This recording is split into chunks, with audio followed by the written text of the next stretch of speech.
नमस्कार मंडळी, मी दिव्या तुमचं सगळ्यांचं आपल्या चॅनलवरती अगदी मनापासून स्वागत करते। तर आज आमच्या किचनमध्ये थोडासा बदल होणार आहे। तर मी नवीन गॅसची शेगडी आणलेली आहे, तर ती आज बसवायची आहे मला। तर व्हिडिओ स्किप न करता शेवटपर्यंत नक्की बघा। आमच्या आधीची शेगडी पण चांगलीच होती, चांगली चालत सुद्धा होती, पण ती 2 बर्नरची होती। त्यामुळे बऱ्याच दिवसांनी इच्छा होती की 3 बर्नरची शेगडी घ्यायची। तर ती शेगडी घेतली आणि आज तिचा मुहूर्त आला बसवायचा। तर ते काका आलेले आहेत, तर मी अगोदर किचनवरचं पसारा आवरते आणि त्यांना किचन वाटा पूर्ण रिकामा करून देते, म्हणजे त्यांना ती शेगडी आरामात बसवता येईल। तर चला अगोदर पूर्ण किचन वाट्यावरचा पसारा काढते आणि ती जुनी शेगडी पण काढावं लागेल आता। तर चला, तर ही आहे आमची जुनी शेगडी, अजूनही एकदम छान चालते, काहीच प्रॉब्लेम नाही हिच्यामध्ये। मला बऱ्याच दिवसापासून 3 बर्नरची शेगडी घेण्याची हौस होती आणि आज ती पूर्ण झाली। तर ते गॅस एजन्सीचे काका घरी आले होते आणि त्यांनी जुनी शेगडी काढून नवीन शेगडी एकदम व्यवस्थित बसवून दिली। त्यांनी गॅसची सगळी तपासणी केली आणि आता एकदम सगळं छान सेट झालं। तर आता फक्त गॅसची पूजा करून तिची शुभ सुरुवात करायची आहे। गॅसची कामं खूप काळजीपूर्वक करावी लागतात, त्यामुळे आम्ही घरी काहीही न करता त्या काकांकडूनच सगळं करून घेतलं। त्यांनी गॅसच्या सर्व जोडण्या व्यवस्थित तपासल्या, त्यामुळे आता गॅस निर्धास्तपणे वापरता येईल। शेगडी वगैरे बसून झाल्यानंतर मग मी शेगडीची पूजा करण्यासाठी ताट तयार केलं, साडी घातली। आपल्या घरामध्ये कोणतीही नवीन वस्तू आली की तिचं अगोदर पूजा करायची ही आपली परंपराच आहे। गॅसची शेगडी म्हणजे आपल्या घरातील अन्न शिजवण्याचं महत्त्वाचं साधन आहे, म्हणून देवाचा आशीर्वाद मिळावा, आपल्या घरामध्ये सुख शांती समृद्धी राहावी आणि अन्नपूर्ण मातेची कृपा कायम राहावी, ह्या भावनेनेच नवीन शेगडीची पूजा केली जाते। तर अगोदर मी शेगडीवरती स्वस्तिक काढून घेतलं। स्वस्तिक हे शुभ मंगल आणि सकारात्मक ऊर्जेचं प्रतीक आहे, त्यामुळेच आपण कुठलीही नवीन वस्तू आणली की त्यावरती अगोदर स्वस्तिक काढतो आणि त्यानंतरच मग त्या वस्तूचं पूजा करतो। स्वस्तिक काढल्यानंतर त्यानंतर मग शेगडीवरती फुलक वाहिली।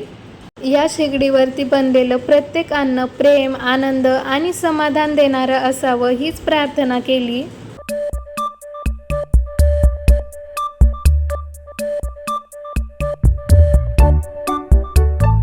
फुलं अर्पण केल्यानंतर शेगडीवरती अक्षदा वाहिल्या, त्यानंतर काहीतरी गोड नैवेद्य म्हणून साखर ठेवली।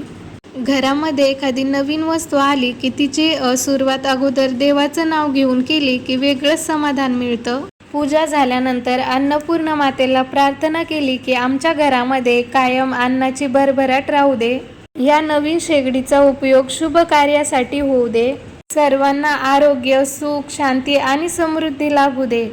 माझ्यासोबत प्रिशूने सुद्धा शेगडीची पूजा केली आणि अशा प्रकारे नवीन शेगडीची पूजा अगदी मनापासून पार पडली। आता तिची शुभ सुरुवात झालेली आहे, देवाचा आशीर्वाद कायम राहो आणि या शेगडीवर बनणारं प्रत्येक जेवण आमच्या कुटुंबासाठी आनंद, आरोग्य आणि समाधान घेऊन येऊ।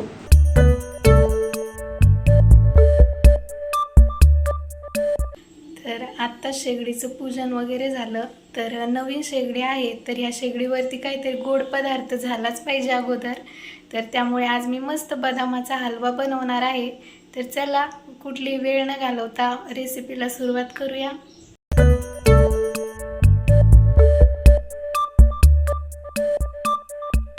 तर बदामाचा हलवा बनवण्यासाठी मी बदाम रात्रीच भिजवू घातले होते, तर ते सकाळपर्यंत एकदम छान भिजले होते। तर मी इथे बदाम सोलत होते, तर प्रिशू माझ्या जवळच बसलेली होती। तर या बदामाच्या हलव्याची रेसिपी सुद्धा मी आज तुमच्यासोबत शेअर करणार आहे। हलवा एकदम छान व्हावा यासाठी मी बदामाचे अगोदर वरतून साल काढून घेतले। हे साल काढायला थोडासा वेळ लागतो, पण साल काढले की हलव्याची चव आणि टेक्स्चर दोन्ही पण एकदम छान येतात। सर्व बदामाचे साल काढून झाल्यानंतर आपल्याला या बदामाची थोडं थोडं पाणी टाकून याची बारीक पेस्ट बनवून घ्यायची।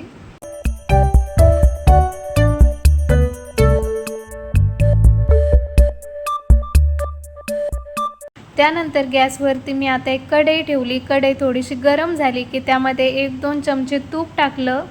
तूप हलकंसं गरम झालं की त्यानंतर मग ही बदामाची पेस्ट त्यामध्ये टाकली अगोदर ही पेस्ट आपल्याला चांगली तुपामध्ये परतवून घ्यायची। त्यानंतर मग 1 ते 2 चमचे यामध्ये रवा टाकायचा।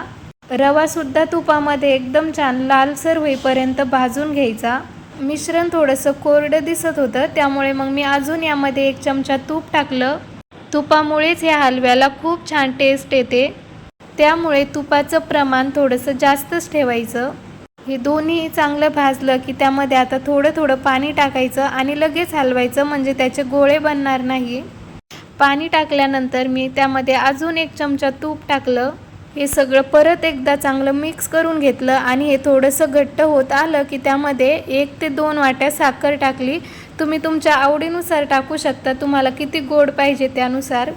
आणि आता गॅसच्या मीडियम फ्लेमवरती हे चांगलं 5 ते 6 मिनटं चांगलं शिजू द्यायचं। तर तुम्ही बघू शकता इथे आपला बदामाचा हलवा रेडी आहे।